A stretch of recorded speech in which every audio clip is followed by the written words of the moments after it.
Hello everyone. Radhe Radhe. कैसे हो सब?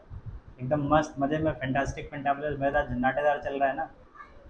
तो बहुत ज़्यादा डिमांड आ रही थी कि सर केमिस्ट्री हो गई, मैथ्स हो गई, फिज़िक्स थोड़ा पढ़ा दीजिए, फिज़िक्स का चैप्टर स्टार्ट कर दीजिए, कुछ पढ़ लें, न्यूमेरिकल्स नहीं आ रहे हैं। तुमने कहा चलिए फिर शुरू कर देते हैं।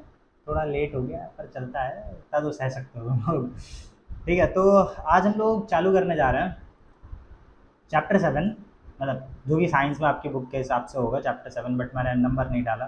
ठीक है, जिसका नाम है मोशन। मोशन। ठीक है।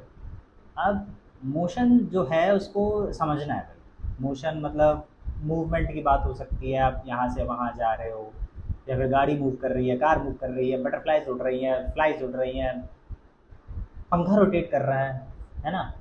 आप अपनी पेंसिल को चला रहे हो, है सब कुछ मोशन ही। ठीक है, ये सारी की सारी चीज़ें किसके अंदर आ रही हैं मोशन के अंदर। ठीक है, पर एक्चुअल में साइंस में, फिजिक्स में मतलब मोशन है क्या, डेफिनीशन क्या हो सकती है, क्या चीज़ है जो मोशन को अच्छे से डिफाइन कर सकता है, तो उसको जानना है आज। तो चलिए फिर शुरू करते हैं। मोशन, है ना, नाम बड़ा प्यारा है, मोशन। अगर कहीं लूज हो जाए तो दिक्कत है। ठीक है, तो मोशन को समझने के लिए भैया पहले एक सवाल आता है कि how to describe a motion. Motion को डिस्क्राइब मतलब मोशन को समझाया कैसे जाए, समझा कैसे जाए। तो भैया मोशन जो होता है, देखो, अब मान लेते हैं एक इंसान था, वो था इस जगह पर, ऐसे ऐसे करके बड़ा स्माइली स्माइली बनाता हुआ इंसान था एकदम प्यारा सा। वो यहाँ था, इस वाले पॉइंट पे था, ये पॉइंट बोल दिया हमने, मान लो ए। और फिर कुछ देर बाद वो पहुँच गया कहाँ पर, बी वाले पॉइंट पर। कहाँ पहुँच गया? बी वाले पॉइंट पे पहुँच गया। यहाँ से चलते दौड़ते, बाइक से, कार से, एरोप्लेन से, जैसे भी पहुँचा हो, पहुँच गया। ठीक है, मोशन हो गया भाई, बस यही मोशन है। मोशन का मतलब ही यही होता है कि ऑब्जेक्ट, कोई भी ऑब्जेक्ट हो, वो अपनी पोजीशन से, मतलब एक प्लेस को छोड़ करके दूसरे प्लेस, दूसरी पोजीशन पर जाता है। ठीक है, उसे हम कहते हैं मोशन। जैसे कि आप हो, अगर आप घर में हो तो घर से स्कूल पहुंचे, दैट इज मोशन। ठीक है ना। मोशन है भाई, बड़ी बड़ी सिंपल सी चीज़ होती है। मोशन का मतलब यही होता है कि एक जगह से आपकी पोजीशन चेंज हो रही है, from point A to point B. Point A से पॉइंट बी पहुंच गया, दैट इज मोशन। ठीक है ना। बस यही होता है। ठीक है, तो जिसके अंदर रेफरेंस पॉइंट होता है ना, और एक डेस्टिनेशन पॉइंट होता है। ठीक है, मोस्टली उन्हें रेफरेंस पॉइंट बोला जाता है, दोनों को ही बोला जाता है। ठीक है, तो मान लेते हैं कि जैसे कि आप यहाँ पर थे, ये जो पॉइंट ए था आपके लिए, ठीक है, ये आपके लिए एक रेफरेंस पॉइंट था। क्या था? रेफरेंस पॉइंट था। ठीक, क्या था? रेफरेंस पॉइंट था। और ये जो पॉइंट बी था, ये था डेस्टिनेशन। क्या था? डेस्टिनेशन था। ठीक है, जो भी क्या है, एक रेफरेंस पॉइंट है। ठीक है ना। रेफरेंस पॉइंट ये कौन सा था? ओरिजिन बोल सकते हो, क्योंकि इस वक्त हमें कुछ भी नहीं पता था, सारी चीज़ें हमारे लिए ज़ीरो ज़ीरो थी। ठीक है, तो कोई भी ऑब्जेक्ट अपनी पोजीशन को चेंज करता है, दूसरी पोजीशन पे जाता है, उसे हम क्या कह देते हैं? मोशन कह देते हैं। बड़ी सिंपल चीज़ है, डेफिनेशन भैया पढ़ लो। Motion refers to the change in position by an object. Motion का मतलब क्या है? मोशन में, ठीक है, पोजीशन चेंज होती है ऑब्जेक्ट के द्वारा एक प्लेस से दूसरे प्लेस में। ठीक है, तो अगर हमें मोशन को समझाना हो तो लोकेशन की बात होगी, पोजीशन की बात होगी। ठीक है, तो पोजीशन और लोकेशन जो होती है उसे एक पॉइंट से शो किया जाता है, उसे हम कहते हैं रेफरेंस पॉइंट। क्या कहते हैं? Reference point. मतलब आप इस वक्त एग्जैक्ट जिस जगह पर हो, वो पॉइंट आपका रेफरेंस पॉइंट है, और वहाँ से आप जहाँ पहुँचोगे, ठीक है, वो भी पॉइंट क्या होगा? एक रेफरेंस पॉइंट होगा। ठीक है, बड़ी सिंपल सी चीज़ है कि जो लोकेशन या पोजीशन जो होती है, जहाँ से ऑब्जेक्ट जिस जगह से स्पेसिफाई किया जा सकता है। मान लो जैसे कि अगर आप लोग घर से आते हो तो स्कूल में टीचर्स बोलते हो बेटा कहाँ से आ रहे हो, बोलते सर जी घर से आ रहे हैं। तो घर क्या हुआ? घर हुआ बेटा रेफरेंस पॉइंट। समझ गए? ठीक है, तो मोशन जो होता है ऑब्जेक्ट का, वो दो रेफरेंस पॉइंट से डिफाइन होता है। पहला वो पॉइंट जब मोशन शुरू करने से पहले, जो कि आपका घर था, आपने मोशन शुरू नहीं किया था, वो आपका घर था। ठीक है, और दूसरा वो होता है जहाँ पे आपका मोशन रुकता है जाकर के, मतलब जिस जगह पर आप पहुँचते हो, ठीक है, वो होता है दूसरा पॉइंट। तो पॉइंट और प्लेस बिफोर मोशन, वो पहला हो गया। Point and place after the motion, motion के बाद जो पॉइंट होता है उसे हम कहते हैं दूसरा reference point. So motion is the movement of an object from one reference point origin to another reference point the destination. तो मोशन की क्या डेफिनेशन बन गई कि ऑब्जेक्ट का movement from one reference point, एक रेफरेंस पॉइंट जो कि ओरिजिन होता है वहां से दूसरे रेफरेंस पॉइंट डेस्टिनेशन तक पहुंचना क्या कहलाता है, मोशन कहलाता है। हो गया। अब जब मोशन की बात आती है तो इसी के अंदर कुछ और चीज़ों की बात आएगी, क्योंकि भाई जब मोशन करोगे, चलोगे, थकोगे, बोलोगे सर जी थक गया, मैं इतने किलोमीटर चल के आ रहा है, हम कहेंगे अच्छा। फिर बोलोगे सर जी घर जाना है, हम डबल थक जाएंगे। हम बोलेंगे बेटा जब घर गए तुमने कुछ काम ही नहीं किया, वापस स्कूल आए तुमने तब तक काम किया, लेकिन स्कूल से अगर वापस घर पहुंच गए तो फिजिक्स की लैंग्वेज में नो वर्क, काम ही नहीं किया तुमने, कुछ चला ही नहीं। बताते हैं कैसे। तो उसी के बेसिस पे आती हैं कुछ चीज़ें जिन्हें हम कहते हैं भैया डिस्टेंस। पहली चीज़ है क्या, डिस्टेंस। डिस्टेंस होती क्या है, होती क्या है? समझो। जब हमने बात करी थी एक इंसान की, ऐसे ऐसे वाला, ऐसे तो लंगड़े लूले पैर बना दिए हमने, कोई बात नहीं, और यहाँ पर वो पहुँच गया, कहाँ पहुँच गया, यहाँ पर पहुँच गया, देख सकते हो भाई। इस जगह से वो कहाँ पहुँच गया, इस जगह पर पहुँच गया वो, from point A to point B पहुँचा। अब पॉइंट ए से पॉइंट बी पहुँचा तो आप देख सकते हो ना कि यहाँ से लेकर के यहाँ तक, इस जगह से लेकर इस जगह तक कुछ गैप है ना गैप। तो बस यही गैप तो डिस्टेंस होता है, यही गैप डिस्टेंस होता है। जब भी कोई ऑब्जेक्ट मोशन में होता है तो जिस जगह से वो शुरू करता है और जहाँ पर वो ख़त्म करता है उसके बीच में गैप होता है, उसी गैप को डिस्टेंस बोला जाता है। उसी गैप को क्या बोला जाता है, डिस्टेंस बोला जाता है। तो क्या होता है, distance is the measure of the separation gap between two reference points. एक ये रेफरेंस पॉइंट ए था और एक ये रेफरेंस पॉइंट बी था। मतलब कि घर से लेकर आप स्कूल तक आए या घर से लेकर आप कहीं भी घूमने गए, तो घर से लेकर उस घूमने वाली जगह या उस स्कूल तक जो भी गैप था उसे हम कहते हैं डिस्टेंस। क्या कहते हैं, डिस्टेंस कहते हैं। तो जब भी कोई बॉडी मोशन में होती है it cover some distance, so the distance is the measure of the, distance क्या होती है, separation gap between two reference point. दो रेफरेंस पॉइंट के बीच में सेपरेशन गैप होता है, उसे हम कहते हैं डिस्टेंस। और डिस्टेंस एक स्केलर क्वांटिटी होती है। अब ये स्केलर वेक्टर क्या है भैया, कुछ तो मामला है स्केलर वेक्टर का। हमने स्केलर के साथ वेक्टर भी बोल दिया, वेक्टर भी है कुछ। स्केलर क्वांटिटी क्या होती है, सुनो। डिस्टेंस एक स्केलर क्वांटिटी है, अभी समझाते हैं कैसे। तो डिस्टेंस जो दो पॉइंट ए और बी के बीच में जो दो पॉइंट लिए गए, ठीक है, तो इसके अंदर हमें सिर्फ न्यूमेरिकल वैल्यू लिखनी होती है। हम बोल देते हैं 1 किलोमीटर, 10 मीटर, 5 सेंटीमीटर, 600 किलोमीटर, ये सब कुछ बोल दिया हमने, ठीक है। तो इसके अंदर सिर्फ हम न्यूमेरिकल वैल्यू बोल रहे हैं ना, नंबर से तो बोल रहे हैं।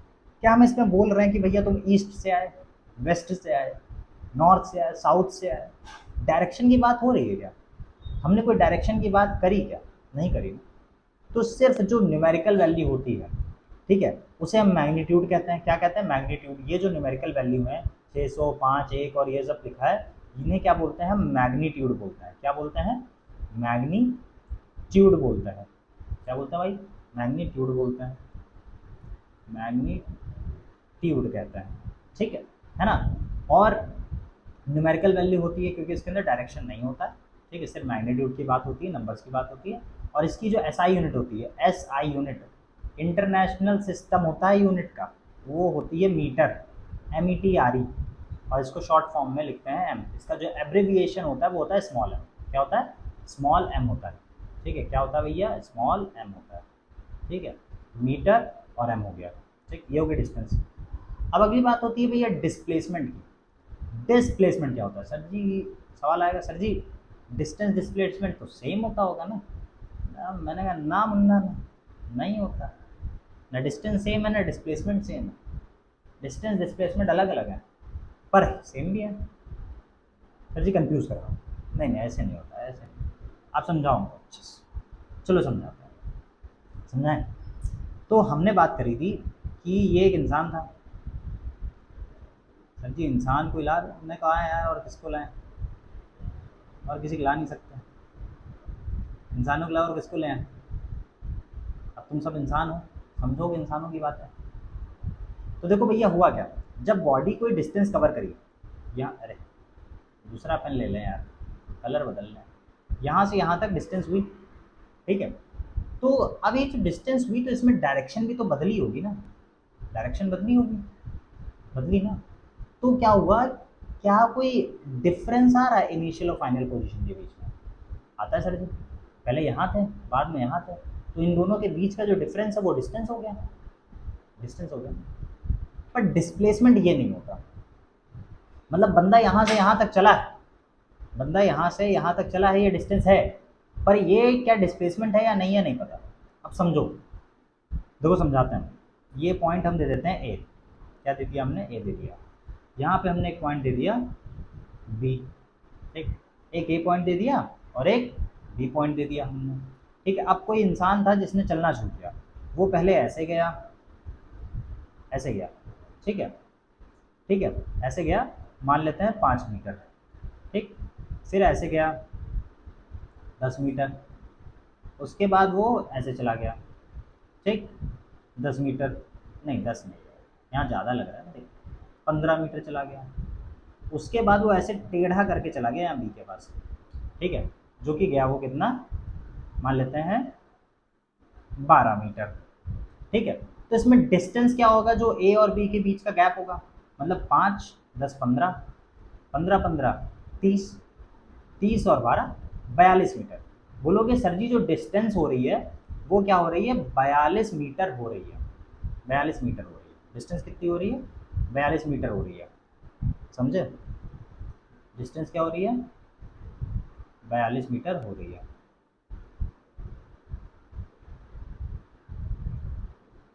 अरे भैया उठ जाओ,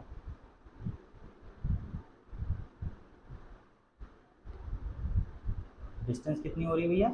42 हो रही है, ठीक, कितनी हो रही है? 42 हो रही है, क्लियर है? 42 मीटर डिस्टेंस हो रही है। पर मैं कह रहा हूँ भैया ये 42 मीटर जो डिस्टेंस हो रही है ये डिस्प्लेसमेंट में नहीं आएगा। डिस्प्लेसमेंट में कैसे नहीं आएगा? डिस्प्लेसमेंट आएगा ये, पहुँचो बी तक, मतलब ये जो पॉइंट ए से बी तक ये जो शॉर्ट गैप है, छोटा सा गैप, समझे? ये जो शॉर्ट गैप है, कौन सा गैप भाई? ये जो छोटा सा जो गैप है ये वाला, यहाँ से लेकर के यहाँ तक ये जो सबसे शॉर्ट गैप होता है उसे हम कहते हैं डिस्प्लेसमेंट। क्या कहते हैं? डिस्प्लेसमेंट कहते हैं। और हो सकता है ये मुश्किल से आ रही होती, शायद 25 मीटर आ रही होती, समझे? ये होता है डिस्प्लेसमेंट।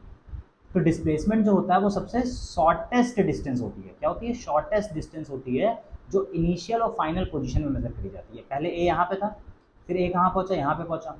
तो ए से लेकर बी तक जो सबसे छोटा गैप होगा, जहाँ पे हम रास्ते नहीं नाप रहे होंगे, बस ये नाप रहे होंगे कि ए यहाँ पे था, बी यहाँ पे था, ए से बी यहाँ पहुँच गया, डायरेक्टली पहुँचा, हम लोग डायरेक्टली वाला मेजर करेंगे इसके। तो जो सबसे छोटा गैप होता है उसे हम कहते हैं डिस्प्लेसमेंट। क्या कहते हैं? डिस्प्लेसमेंट कहते हैं, ठीक है। और ये एक वेक्टर क्वांटिटी होती है। अब बोलोगे सर जी वेक्टर क्वांटिटी कैसे?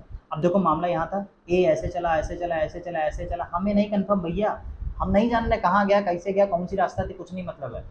ए से बी की तरफ, ए से बी की तरफ डायरेक्शन की बात हो गई यहाँ पर, कि हम जो ऑब्जेक्ट ए था वो ए से किसकी तरफ गया? बी पॉइंट की तरफ गया है, बी की तरफ डायरेक्शन की बात हो गई।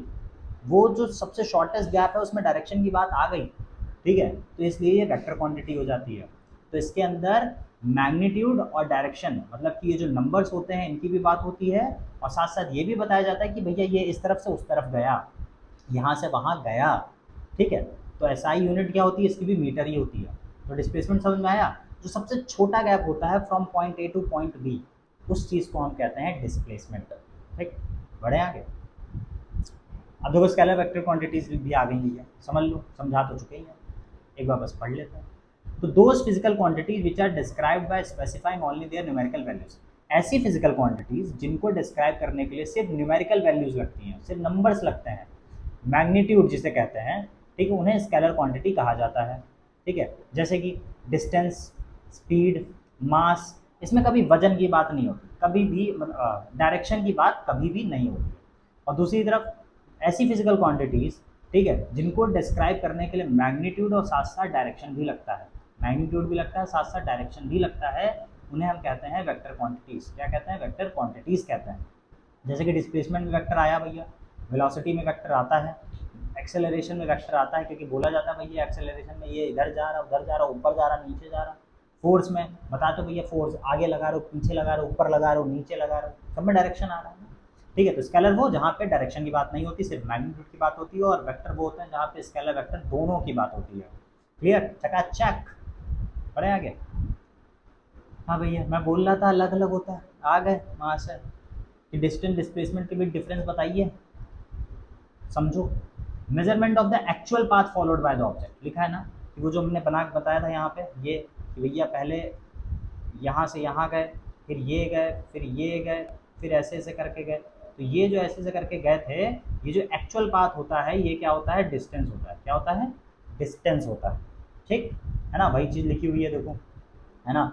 और डिस्प्लेसमेंट क्या होता है, जो इनिशियल और फाइनल पोजीशन के बीच में जो सबसे छोटी डिस्टेंस होती है, जो सबसे क्या होती है, छोटी डिस्टेंस होती है, उसे हम कहते हैं।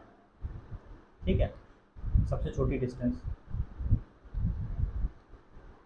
ठीक है, जैसे कि ये वाली ए से लेकर के बी तक जो सबसे छोटी डिस्टेंस होती है वो होती है। ठीक है ना। तो पहला पॉइंट है डायरेक्शन इज नॉट स्पेसिफाइड, इसके अंदर डायरेक्शन की कोई बात नहीं होती। दूसरे में डायरेक्शन को स्पेसिफाई करना पड़ता है, डायरेक्शन बताना पड़ता है। तीसरा, ये स्केलर क्वांटिटी होती है, ये वेक्टर क्वांटिटी होती है। चौथा, it is either equal to or more then displacement. अब देखो ये बहुत ज़रूरी पॉइंट है कि जो डिस्टेंस होता है, वो डिस्टेंस जो होता है वो डिस्प्लेसमेंट के बराबर भी हो सकता है, ठीक है, और मोर देन डिस्प्लेसमेंट भी हो सकता है, डिस्प्लेसमेंट से ज़्यादा भी हो सकता है। बस यही दो है, इसके अलावा और कुछ नहीं होगा। डिस्टेंस के बराबर भी हो सकता है और डिस्प्लेसमेंट से ज़्यादा भी हो सकता है। कौन, डिस्टेंस। परंतु, लेकिन, किंतु, परंतु, बंधु सामने भी तो आते हैं।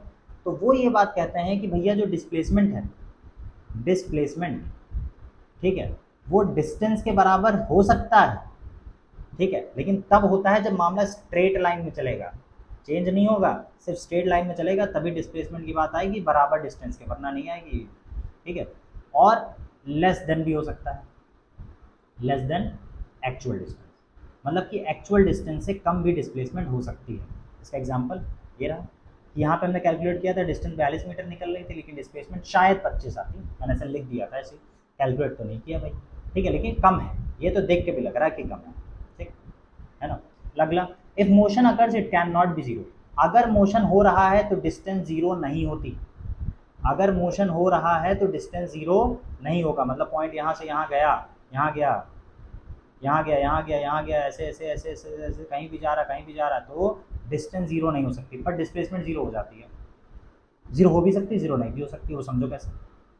देखो फिजिक्स की लैंग्वेज में जब डिस्प्लेसमेंट को समझाया जाए, किसको, डिस्प्लेसमेंट को, किसको समझाया जाए, डिस्प्लेसमेंट को, तो अगर कोई ऑब्जेक्ट यहाँ से चला और पूरा ऐसे ऐसे ऐसे ऐसे ऐसे करके ये पूरी दुनिया घूम घाम करके ऐसे ऐसे करके घूम घाम करके वापस अगर इसी पॉइंट पे आ गया, वापस अगर किस पॉइंट पे आ गया, इस वाले पॉइंट पर आ गया, तो डिस्प्लेसमेंट जीरो। शॉक लगा, डिस्प्लेसमेंट जीरो है। अगर तुमने किसी पॉइंट से शुरू किया और वापस वहीं पर आ गए तो डिस्प्लेसमेंट जीरो, क्योंकि भैया तुम्हारा इनिशियल पॉइंट भी वही था, फाइनल पॉइंट भी वही था, तो इनिशियल और फाइनल पॉइंट के बीच में शॉर्ट गैप निकालोगे कैसे, वो तो जीरो ही आएगा।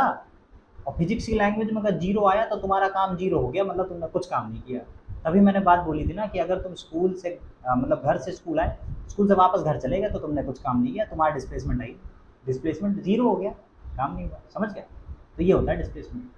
चले बढ़े आगे, कुछ एग्जाम्पल है समझने के लिए, समझो जरा। सब example to show the difference between distance and displacement. Example 1, the distance between point A and point E, point A and point B के बीच में 100 किलोमीटर का डिस्टेंस है। तो एक वैन है, वो पॉइंट ए से चलना शुरू करती है पॉइंट बी की तरफ, और फिर वापस से ओरिजिन ए पे लौट आती है, सेम रूट पे ऐसे गई और वापस आ गई। तो देखो भैया डिस्टेंस कितना ट्रैवल किया, पहले इधर गई 100 किलोमीटर गई, फिर 100 किलोमीटर वापस भी तो आई ना, तो कितना हो गया, 200 किलोमीटर हो गया, ठीक है भाई, तो फाइनल डेस्टिनेशन पॉइंट। लेकिन डिस्प्लेसमेंट जीरो हो गया, ठीक है, डिस्प्लेसमेंट क्या हो गया, जीरो हो गया। क्यों जीरो हो गया, क्योंकि भैया इनिशियल पॉइंट क्या था, इनिशियल पॉइंट क्या था, 100 पे था, ठीक है, मतलब इनिशियल पॉइंट 100 पे नहीं था, इनिशियल पॉइंट जीरो था, और जब वो फाइनल लौट के आया तब भी जीरो है, ठीक है, तो जीरो में से जीरो घटाओगे जीरो ही तो आएगा, तो डिस्प्लेसमेंट क्या हो गया, जीरो हो गया। ठीक, अब देखो इसको समझो, Deepak moves 3 metre from point A, Deepak जो है वो पॉइंट ए से चला 3 मीटर बी की तरफ, किसकी तरफ, बी की तरफ, ऊपर की तरफ चला भैया, ठीक। फिर उसके बाद B and then he move 4 metre from B to C. फिर बी से सी की तरफ चला कितने मीटर, 4 मीटर, पहले 3 मीटर चला फिर 4 मीटर चला, ठीक है। तो इसके अंदर बताना है डिस्टेंस और डिस्प्लेसमेंट कितना है। डिस्प्लेसमेंट शॉर्ट गैप होता है, मैं बता चुका हूँ। डिस्टेंस पूरा नजर करते हैं, ठीक है। तो डिस्टेंस देखो भैया, पहले 3 मीटर चला था, फिर 4 मीटर चला, तो 4 3 हो गए 7 मीटर। लेकिन अगर डिस्प्लेसमेंट की बात करी जाए, ठीक है, वो कितना आने वाला है, तो देखो भैया ये एक राइट एंगल ट्राइंगल बन रहा है, पाइथागोरस थ्योरम लगा दी जाए, ठीक है। तो ए सी का स्क्वायर हाइपोटेन्यूज, ए बी का स्क्वायर, ठीक है, प्लस बी सी का स्क्वायर, लगा दो, सारी वैल्यूज पुट कर दो। ए सी निकालना है हमें, ठीक है। ए बी की वैल्यू कितनी है, ए से लेकर बी तक 3 है, प्लस 4 का स्क्वायर, तो 9 + 16 25, ठीक है। तो ए सी इज इक्वल टू √25, तो ए सी इज इक्वल टू 5 मीटर। तो डिस्प्लेसमेंट कितना हुआ, शॉर्टेस्ट गैप 5 मीटर, ठीक है, समझ गए। क्योंकि जो ए पॉइंट और जो सी पॉइंट था उसके बीच का गैप 5 मीटर आ रहा है, ठीक। हाँ जी, तो एक और इम्पोर्टेंट लाइन लिखिए भैया, क्या है, when motion takes place in straight line, जब मोशन स्ट्रेट लाइन में होता है without any change in direction, ठीक है, डायरेक्शन में कोई बदलाव नहीं होता है, then the magnitude of distance and displacement is the same. तब क्या होता है, जो डिस्टेंस और डिस्प्लेसमेंट का मैग्नीट्यूड होता है वो सेम होता है। समझाई थी ये बात कि अगर मोशन सिर्फ और सिर्फ एक स्ट्रेट लाइन में हो रहा है यहाँ से यहाँ तक, ठीक है, मतलब पॉइंट ए से पॉइंट बी के बीच में अगर मोशन हो रहा है, ठीक है, तो डिस्टेंस भी सेम होगा और डिस्प्लेसमेंट भी सेम होगा, क्योंकि ए से बी तक जितना गैप होगा उतना डिस्टेंस के लिए भी होगा, डिस्प्लेसमेंट के लिए होगा। इफ देयर, अगर यहाँ पर is any change in the direction of motion, motion के डायरेक्शन में बदलाव आया, the magnitude of distance and displacement can not be the same. तब डिस्टेंस और डिस्प्लेसमेंट का मैग्नीट्यूड सेम नहीं हो सकता। उसके पहले एग्जांपल देख लो, यहाँ डिस्टेंस कितना 7 है, डिस्प्लेसमेंट 5 आ रहा है, ठीक है। तो most motions are complex nature, तो ज़्यादातर मोशंस नेचर में कॉम्प्लेक्स होते हैं। Some objects move in a straight line, कुछ स्ट्रेट लाइन में चलते हैं, ठीक है, और कुछ सर्कुलर पाथ पे चलते हैं, सर्कुलर पाथ पे चलते हैं, और सम में रोटेट एंड सम अदर्स में वाइब्रेट, और कुछ रोटेट करते हैं कुछ वाइब्रेट करते हैं। तो मोशन अलग अलग टाइप के बता दिए गए। तो अब हमें अगला जो पढ़ना है वो पढ़ना है types of motion. According to motion can be of various types, अलग अलग तरीके के मोशन हो सकते हैं। एक होता है भैया पहला वाला स्ट्रेट मोशन, स्ट्रेट मोशन। तो स्ट्रेट मोशन में क्या होता है, जो एक लाइन बना दो ऐसे करके, linear path from point A से पॉइंट बी, ठीक है। कोई ट्रेन का ट्रैक होता है एकदम सीधा सीधा होता है ना, ठीक है, तो ट्रेन उसको भी चल रही होती है, ऐसे करके चल रही होती है, ठीक है। तो वो एक स्ट्रेट मोशन है, वो सीधा सीधा मोशन है जो मैं बता चुका हूँ, ठीक है। फिर आता है सर्कुलर मोशन, सर्कुलर मोशन। तो इसके अंदर क्या होता है, in this motion the object circulates around a fix point, ठीक है। जैसे कि मान लो ये एक फिक्स पॉइंट है, ये ऐसे करके हमने गोला बना दिया, बीच में एक फिक्स पॉइंट है। अब इसके चारों तरफ, इसके चारों तरफ ऐसे ऐसे करके, ठीक है, कोई चीज़ है वो रोटेट कर रही है, कोई चीज़ है वो क्या कर रही है, रोटेट कर रही है। मतलब यहाँ से ऐसे ऐसे करके बस ये जो बीच में फिक्स पॉइंट है इसी के अराउंड रोटेट कर रही है। जैसे कि मान लो बीच में क्या है, बीच में सन है, बीच में सूरज है, और सूरज के चारों तरफ ऐसे ऐसे करके कौन गोला लगाता रहता है, बीच में सूरज, सूरज के चारों तरफ ऐसे ऐसे करके कौन गोला लगाता रहता है, अर्थ लगाती रहती है। तो वो हो गया सर्कुलेशन मोशन। क्या हो गया, सर्कुलेशन मोशन, क्योंकि वो एक फिक्स पॉइंट है, सूरज फिक्स पॉइंट है, फिक्स पॉइंट के अराउंड सूरज जो हमारी जो धरती है, हमारी जो अर्थ है, वो लगातार ऐसे ऐसे करके ऐसे करके घूमती रहती है, ठीक है। फिर आता है रोटेटरी मोशन। रोटेटरी मोशन क्या होता है, ठीक है, रोटेटरी मोशन क्या होता है, समझो जरा। रोटेटरी मोशन में क्या होता है कि कोई भी तुम्हारे पास चीज़ है, ठीक है, तो वो अपनी एक्सिस, मतलब ये गोल गोल बना दो ऐसे करके, गोल गोल बनाना था, ठीक है, ऐसे करके बना दो, ठीक है। तो इसी के अराउंड, अब इसको मैं कैसे समझाऊँ, देखो जैसे कि मान लो ये पेन है, ये पेन, ठीक है, अब ये पेन है, ठीक है, तो ये इसकी एक एक्सिस है, ऐसे करके एक्सिस है, तो इसी एक्सिस पे ये ऐसे ऐसे करके घूमता रहेगा, ऐसे ऐसे करके, बस ये ऐसे ही घूमेगा। मतलब तुम अपनी जगह पे खड़े होकर ऐसे गोल गोल घूमने लगो, यूं यूं यूं यूं ऐसे ऐसे करके, ऐसे ऐसे करके, ठीक है। मतलब कोई चीज़ जैसे कि मान लो लटका दी तुमने, बॉल लटका दो, बॉल लटकाने के बाद ऐसे गोल गोल करके घुमा दो, तो वो बॉल उसी धागे के बिल्कुल सीधे इधर इधर नहीं जा रही है, बस वो क्या हो रही है, वहीं पे ऐसे ऐसे करके गोल गोल करके घूमती चली जा रही है, घूम रही वैसे ही। जैसे अर्थ है, पूरे 24 घंटे होते ना, 23 घंटे 56 मिनट 4 सेकंड होते हैं एक्चुअली में, ठीक है ना। तो अर्थ दिन भी हो जाता है, रात भी हो जाती है, दोपहर भी हो जाती है, घनी वाली रात भी, मतलब गहरी रात, मतलब काली रात भी हो जाती है, सब कुछ हो जाता है 24 घंटे के अंदर। कैसे हो जाता है? सूरज उग भी रहा है, सूरज अस्त भी हो रहा है, चांद भी उग रहा है, चांद भी अस्त हो रहा है, कहाँ से हो रहा है भैया? वो सब जो होता है ना, जो एक्सिस, अपनी एक्सिस के अराउंड जो है वो गोला घूम रहा है। अर्थ का गोला ऐसे करके घूमता रहता है बस अपनी जगह पर। जो सर्कुलर मोशन था उसमें बीच में एक पॉइंट है, उसके चारों तरफ ऐसे घूम रहा है, लेकिन जो यहाँ पर है वो ऐसे ऐसे करके गोल गोल घूमता जा रहा है। जैसे पेंच होता है, पेंच जो स्क्रू होता है, स्क्रू को तुम ऐसे करके घुमाते जाते वो सिर्फ अपनी ही एक्सिस पे अंदर चला जाता है या बाहर आ जाता है, उसके अलावा तो कहीं नहीं जा रहा। वो होता है रोटेटरी मोशन। फिर आता है वाइब्रेटरी मोशन। वाइब्रेटरी मोशन में क्या होता है, जैसे कि मान लेते हैं वाइब्रेटरी मोशन समझो कि ऐसे करके हमने क्या करी, एक चीज़ लटका दी। जैसे बॉल की बात करता है, अभी तक बॉल यहाँ पे लटकाई थी तो बॉल सिर्फ ऐसे करके गोल गोल घूम रही थी, तो वो रोटेटरी मोशन हो गया। लेकिन मान लो ये बॉल ऐसे गई, फिर ऐसे आई, फिर ऐसे आई, ठीक है, ये होता है वाइब्रेटरी मोशन। कौन सा मोशन? Vibratory motion. क्योंकि यहाँ पे टूवर्ड्स आगे की तरफ, फिर बैकवर्ड पीछे की तरफ, मतलब कोई चीज़ आगे गई फिर पीछे गई, आगे गई फिर पीछे गई, आगे गई पीछे गई, आगे गई पीछे गई, आगे गई पीछे गई, आगे गई पीछे गई, बस यही जिसमें चलता रहता है उसे हम कहते हैं वो फिक्स पॉइंट करो। मतलब एक ये फिक्स पॉइंट है, ठीक है। तो यहाँ से ऐसे ऐसे ऐसे ऐसे ऐसे ऐसे ऐसे ऐसे, तो इस चीज़ को हम बोलते हैं वाइब्रेटरी मोशन, ठीक है, जो कि पेंडुलम का मोशन होता है। क्या होता है? पेंडुलम का मोशन होता है। समझ गए? 4 टाइप के मोशन है, straight motion, circular motion, rotatory motion, vibratory motion. Next आता है uniform and non uniform motion. क्या होते हैं भाई? यूनिफॉर्म और नॉन यूनिफॉर्म मोशन। मजा आ रहा है ना? Physics is very easy. Uniform और नॉन यूनिफॉर्म मोशन होते हैं क्या? तो देखो भैया, यूनिफॉर्म पहले, when a body covers equal distance in equal interval of time then such a motion is called uniform motion. समझो कैसे। अगर मान लो 1 मीटर डिस्टेंस 1 सेकंड में चला जा रहा है, फिर अगला 1 मीटर फिर 1 सेकंड लगाया जा रहा है, फिर 1 मीटर फिर 1 सेकंड लगाया जा रहा है, फिर 1 मीटर 1 सेकंड लगाया जा रहा है, तो इसे हम यूनिफॉर्म कहते हैं। यूनिफॉर्म मोशन, बराबर मामला चल रहा है।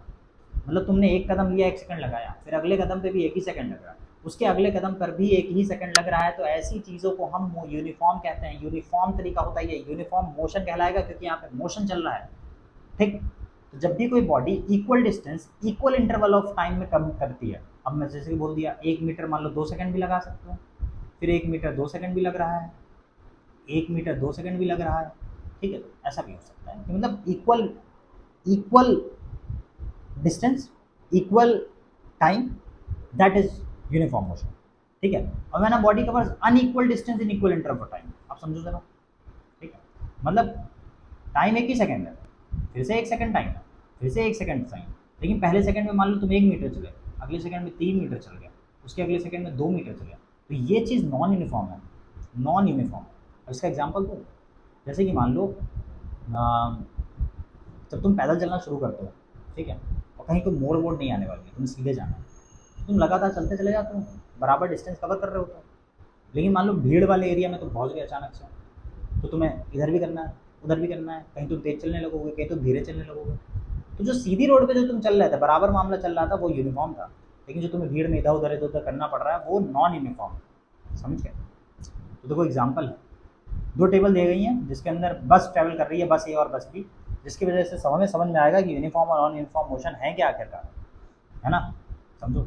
तो बस है सेकंड्स, 0 सेकंड में 0 मीटर कर दिया था, फिर अगले 5 सेकंड में 2 मीटर, फिर अगले 5 सेकंड में 10 में से 5 घटाओगे 5 ही तो बचेगा, और 2 सेकंड और 2 मीटर, फिर 15 में 10 घटाओगे, सब में बराबर देखो कर रहा है ना, 10 माइनस 5 5 सेकंड आया, और 4 माइनस 2 2 सेकंड आया, 2 मीटर आया, ठीक। फिर उसी तरीके से 15 माइनस 10 करो, 5 आया, 5 सेकंड, और 6 माइनस 4 करो, 2 मीटर आया।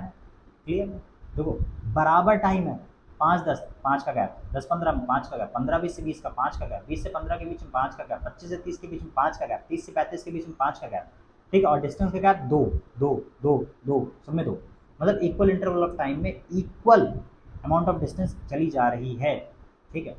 बस भी पहले 5 सेकंड में 2 मीटर चला, फिर अगले 5 सेकंड में 3 मीटर चल गया, फिर अगले 5 सेकंड में 9 से 5 के 4 मीटर चल गया, फिर अगले 5 सेकंड में से 13 में से 9 4 मीटर चला, फिर अगले 5 सेकंड में 7 मीटर चला, फिर अगले 5 सेकंड में 5 मीटर चला, फिर अगले 5 सेकंड में फिर से 5 मीटर चला।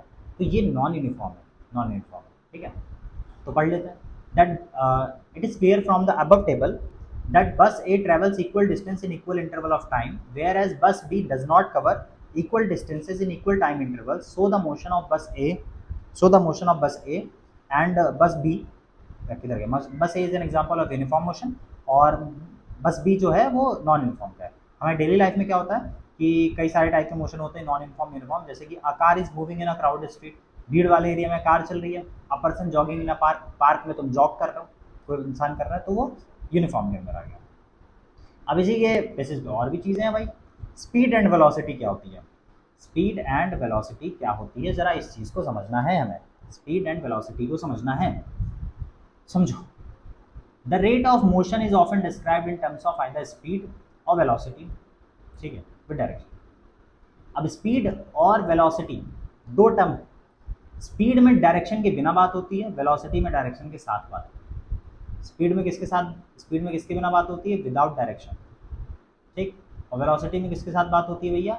डायरेक्शन के साथ होती है, ठीक। बस ये दो डिफरेंस, एक डिफरेंस है, बाकी सेम मामला है, समझो। स्पीड क्या होती है? मान लेते हैं कोई ऑब्जेक्ट है वो मोशन में है, ठीक है, तो उसने कुछ तो डिस्टेंस कवर किया होगा ना, डिस्टेंस कवर किया होगा। अब इस डिस्टेंस को कवर करने के लिए उसको टाइम लगा होगा। मान लो तुम्हें यहाँ से मैं कहीं भेजूँगा, तो तुम डिस्टेंस कवर करोगे, तो अब जाने में टाइम भी लगेगा ना, टाइम लगेगा। तो बस यही चीज़ है कि जो रेट ऑफ मोशन होता है, rate of motion, rate of motion मतलब distance travelled by the object in unit time, in unit time. मतलब मैंने तुमको एक टाइम दे दिया, जैसे कि मान लो 10 सेकंड की बात हो गई, तो 10 सेकंड के अंदर तुमने एग्जैक्टली कितना डिस्टेंस चला, तो उसका जो रेशियो, मतलब जो उसका रेट है मोशन का, वो चीज़ क्या कहलाती है? स्पीड कहलाती है। क्या कहलाती है? स्पीड कहलाती है, ठीक है ना। तो फॉर्मूला लिख देते हैं भैया स्पीड का, फॉर्मूला देखो स्पीड का। तो स्पीड बराबर डिस्टेंस मतलब rate of motion upon time, ये बनता है फॉर्मूला स्पीड का। स्पीड का बनता है ये फॉर्मूला कि तुमने एक यूनिट टाइम में कितना डिस्टेंस ट्रेवल किया है, वो चीज़ क्या कहलाती है? स्पीड कहलाती है। Rate of covering of distance in a unit time, distance को कवर करने का जो रेट है किसी भी टाइम में, उसे हम क्या कहते हैं? स्पीड कहते हैं। जिसकी एसआई यूनिट जो होती है, क्या होती है? एसआई यूनिट, ठीक है। वो समझो ज़रा क्या होती है। एसआई यूनिट होती है, डिस्टेंस के लिए क्या हो गई? मीटर हो गई, टाइम के लिए क्या हो गई? सेकंड हो गई। तो मीटर पर सेकंड, ठीक है, जिसे हम मीटर पर सेकंड ऐसे भी लिख सकते हैं, या फिर ऐसे भी लिख सकते हैं, ठीक है। और अगर सेंटीमीटर पर सेकंड में भी लिखा जा सकता है, सेंटीमीटर पर सेकंड, पर मोस्टली ये यूज़ नहीं होता इतना, ठीक है ना। और किलोमीटर पर आवर में भी होता है, किलोमीटर पर आवर में भी होता है, ठीक है। km/h⁻⁻1, ठीक। और स्पीड एक स्केलर क्वांटिटी होती है, क्योंकि यहाँ पे डिस्टेंस आ रहा है। अब डिस्टेंस आ रहा है तो मतलब क्या है? डिस्टेंस खुद ही एक स्केलर क्वांटिटी था, और टाइम में तो कभी डिस्टेंस की बात हो, टाइम में तो कभी डायरेक्शन की बात होती नहीं है, ठीक है। तो स्पीड क्या हो गई? हमारी स्केलर क्वांटिटी हो गई। तो स्पीड एक स्केलर क्वांटिटी होती है, ठीक है, क्योंकि इसके अंदर कोई भी फिक्स स्पेसिफाई पॉइंट नहीं होता है, ऑब्जेक्ट का डायरेक्शन को स्पेसिफाई नहीं किया जाता है, ठीक है। तो uniform and non uniform speed क्या होती है, समझो ज़रा। Uniform and non uniform speed, जैसे यूनिफॉर्म नॉन यूनिफॉर्म मोशन होता है, वैसे ही मामला इसका भी है। देखो कैसे है, लिखा है the speed of an object may और मे नॉट बी यूनिफॉर्म। जो ऑब्जेक्ट की स्पीड है वो यूनिफॉर्म हो भी सकती है, नहीं भी हो सकती है। तो अगर कोई object equal distance equal time interval में कर रहा है तो उसे स्पीड यूनिफॉर्म कहेंगे, और वरना नॉन यूनिफॉर्म कहेंगे, ठीक है। तो कई सारे प्रैक्टिकल केसेस होते हैं। कल example, a rubber ball drop from a certain height, एक रबर की बॉल है ऊपर से ऐसे करके छोड़ी गई, तो वो ग्राउंड में पहुंची, बाउंस करी, पहले बाउंस करी, फिर अगला बाउंस कम हो गया, फिर उसका अगला बाउंस और कम हो गया, फिर उसका अगला बाउंस और कम हो गया, ठीक है ना। तो लगातार पहले ऊपर बहुत ऊपर हाइट से छोड़ी गई थी, लेकिन जैसे जैसे करके अगला बाउंस होता है हाइट कम हो जाती, फिर अगला बाउंस होता है हाइट कम हो जाती, फिर अगला बाउंस होता है हाइट कम हो जाती, फिर अगला बाउंस होता है और हाइट कम हो जाती, थोड़ी देर के बाद नीचे बैठ जाती है, होता है ना ऐसे? होता है। तो ये नॉन यूनिफॉर्म है, क्योंकि बराबर तो हाइट नहीं कवर कर रही ना, मतलब पहले सेकंड में वो इतना नीचे आ गई मान लो, लेकिन अगले वाले में क्या हुआ? हाइट कम हो गई, उसके अगले वाले में और कम हो गई, फिर उसके अगले वाले में और कम हो गई, तो मामला बराबर नहीं हुआ ना, तो नॉन यूनिफॉर्म हो गया।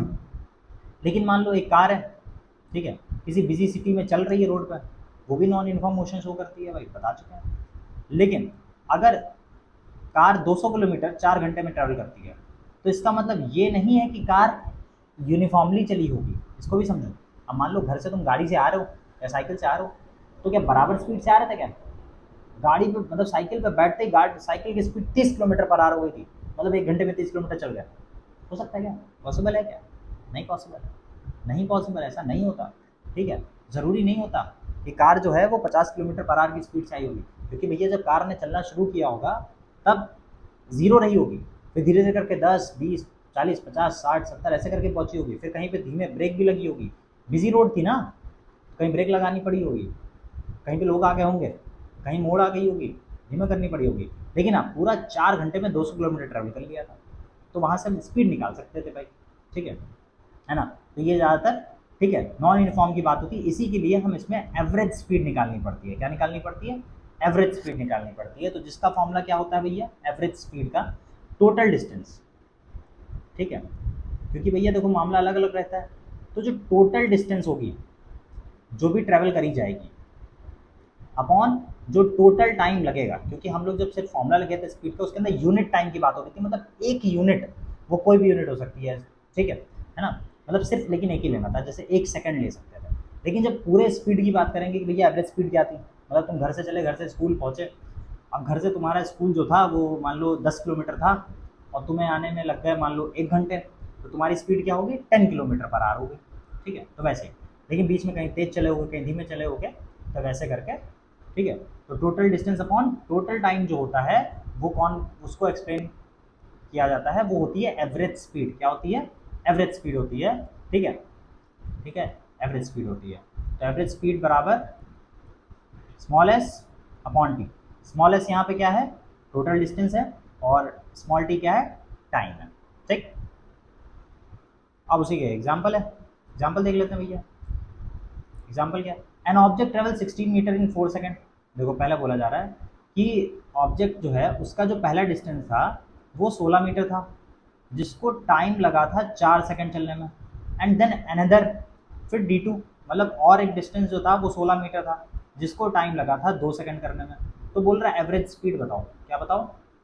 एवरेज स्पीड बताओ। तो टोटल डिस्टेंस निकाल ले पहले, क्योंकि फॉर्मूले में रखना होता है ना। तो टोटल डिस्टेंस बराबर 16 मीटर प्लस 16 मीटर, 16 16 32, 32 मीटर हो गया। टोटल टाइम, टोटल टाइम कितना लगा ये डिस्टेंस कवर करने में, इसको समझो। 4 सेकेंड प्लस 2 सेकेंड, मतलब कि 6 सेकेंड लगा। तो एवरेज स्पीड का फॉर्मूला क्या होता है? Total distance upon total time. ठीक है, टोटल डिस्टेंस कितनी है? 32 मीटर है। ठीक, टोटल टाइम कितना है? 6 सेकेंड है।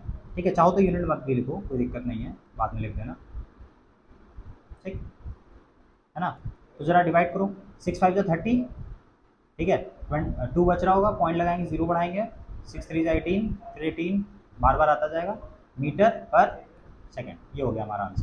तो ये हो गई हमारी एवरेज वेलोसिटी, एवरेज स्पीड। फिर आता है वेलोसिटी। वेलोसिटी जिसके अंदर स्पीड भी डायरेक्शन की बात होती है। किसकी बात होती है? डायरेक्शन के साथ साथ। किसके साथ बात होगी भैया? डायरेक्शन के साथ। तो velocity is the speed of an object. Velocity जो होती है वो ऑब्जेक्ट की स्पीड होती है, लेकिन वो किसी डेफिनेट डायरेक्शन में, किसी फिक्स डायरेक्शन में चल रही हो।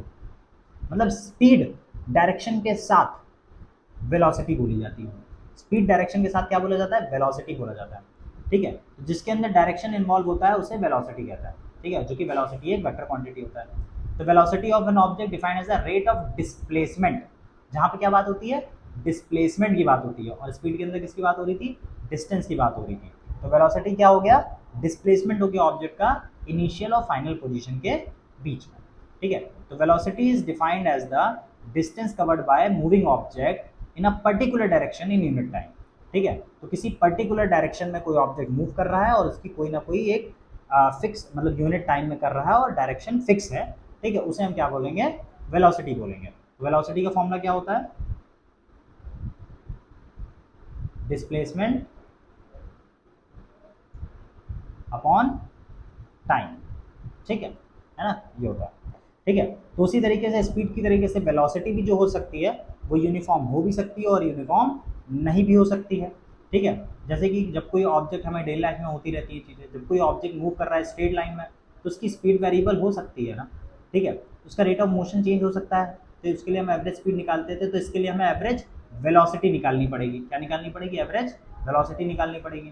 तो एवरेज वेलोसिटी का जो फॉर्मूला होता है वो होता है भाई पहले वेलोसिटी क्या रही थी, initial velocity plus final velocity, last में जो वेलोसिटी रही होगी डिवाइडेड बाय 2, क्योंकि दो वेलोसिटीज काउंट हो रही हैं। तो एवरेज निकालने के लिए हमेशा जितने नंबर ऑफ ऑब्जर्वेशन होते हैं उतने ही नंबर से उसको हम डिवाइड कर देते हैं, ठीक है।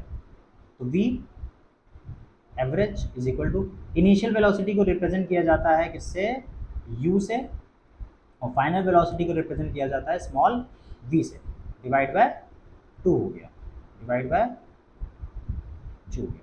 तो ये हो गया हमारा एवरेज फॉर्मूला, ठीक है, जिसकी यूनिट क्या होती है अब मीटर पर सेकेंड, ठीक है, क्योंकि स्पीड और वेलोसिटी सेम ही होता है, तो मीटर पर सेकेंड या फिर ऐसे, ठीक, क्लियर है। तो एवरेज वेलोसिटी क्या होगी, जैसे कि एवरेज स्पीड थी, ठीक है, उसी तरीके से एवरेज वेलोसिटी हो गई, क्योंकि भैया मूवमेंट हो रहा होगा, उसके अंदर हम क्या करते थे, ठीक है, कि total distance upon total time कर देते थे। इसके अंदर वही सेम चीज़ करेंगे कि पहले वेलोसिटी क्या रही थी, बाद में वेलोसिटी क्या रही थी, दोनों का सम और डिवाइड कर देंगे 2 से, ठीक है, क्लियर, चकाचक।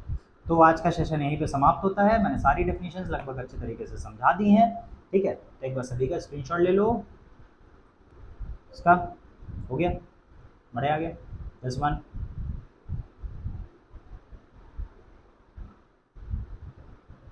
ठीक, नेक्स्ट नेक्स्ट नेक्स्ट नेक्स्ट, हो गया, ठीक है। तो आज का लेक्चर यहीं पे समाप्त होता है, ठीक है। इसको अच्छे से एक बार पढ़ लेना, रिवाइज कर लेना, रिवीजन इज़ इम्पॉर्टेंट, ठीक, भूलने का नहीं। जो आज पढ़ा है उसको कल रिवाइज करो, फिर उसको दोबारा से रिवाइज करो, फिर उसको दोबारा से रिवाइज, कम से कम हफ्ते भर का बना के रखो कि अगर आज तुमने कोई चीज़ पढ़ी है तो उसको अगले दिन आधे घंटे, जितनी देर आज पढ़ी 1 घंटे पढ़ी तो अगले दिन आधा घंटे रिवाइज करो, फिर उसके अगले दिन 15 मिनट रिवाइज करो, फिर उसके अगले दिन 7.5 मिनट रिवाइज करो, फिर उसके अगले दिन 3 मिनट ही रिवाइज करो, पर रिवाइज करो लगातार। अगर 4 से 5-6 दिन रिवाइज करोगे, उसके बेसिस पर क्वेश्चंस लगाओगे तो चीज़ें याद रहेंगी, ठीक है। तो ये लगातार करते रहना है, ठीक है। तब तक के लिए राधे राधे।